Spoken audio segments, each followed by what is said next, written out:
عورت ایک نکٹھو مرد کے اوپر غالب آئی ہے اور وہی فیصلے کرتی ہے اور مرد جی حضوری بنا ہوا ہے، وہاں عورت ہمیشہ بے چین رہتی ہے۔ خاندانوں کا میں نے جائزہ لیا ہے اور ایک دو کی بات نہیں کر رہا، بلا استثناء جہاں جہاں بھی میں نے یہ دیکھا ہے کہ عورت ایک نکٹھو مرد کے اوپر غالب آئی ہے اور وہی فیصلے کرتی ہے اور مرد جی حضوری بنا ہوا ہے، وہاں عورت ہمیشہ بے چین رہتی ہے،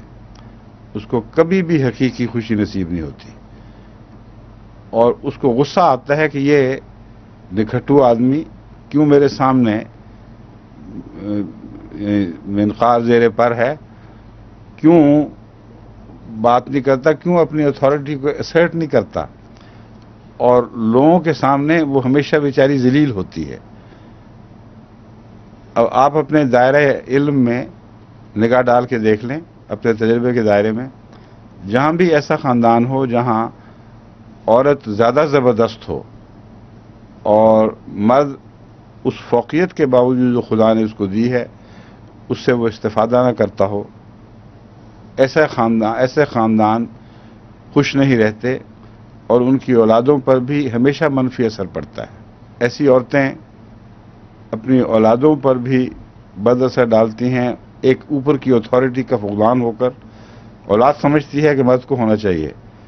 جب اس کو کمزور دیکھتی ہے تو پھر ماں سے بھی بالآخر وہ اکھڑ جاتی ہیں اولاد، اور ایک اگلی نسل کے لیے بھی ایک تکلیف کا اور بدمزگی کا سامان یہ لوگ پیچھے چھوڑ جاتے ہیں۔ کہ اسلام نے ضرور مرد کو روزمرہ کی زندگی میں جو گھریلو آئلی فیصلے ہیں ان میں اس کو بالا حیثیت دی ہے، اور عورت کی حفاظت اس کے دل کی طمانینت اسی میں ہے۔ اس آیت سے بات واضح ہے، حقوق کا برابر ہونا اور بات ہے، اور انتظامی فیصلوں میں کسی ایک کو فوقیت دینا بالکل اور بات ہے۔ حقیقت میں عورت کی فطرت میں ہے کہ اس کا ایک سرپرست ہو جس پر وہ بنا کر سکے، اس کا ایک محافظ ہو، اس کا ایک نگران ہو، اور فیصلوں میں جب تک اسے ایسے مرد کے فیصلے کی توثیق نہ مل جائے جس پر اس کو اعتماد ہو، اس کو پوری طرح چین نہیں آتا۔ چنانچہ وہ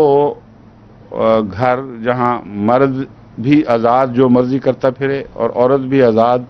جو مرضی کرتی پھرے، وہ گھر شروع سے ہی ٹوٹے ہوئے ہوتے ہیں، ان کے خمیر میں ہی ٹوٹنا لکھا ہوتا ہے، اور کبھی بھی آئلی زندگی کامیاب نہیں رہتی۔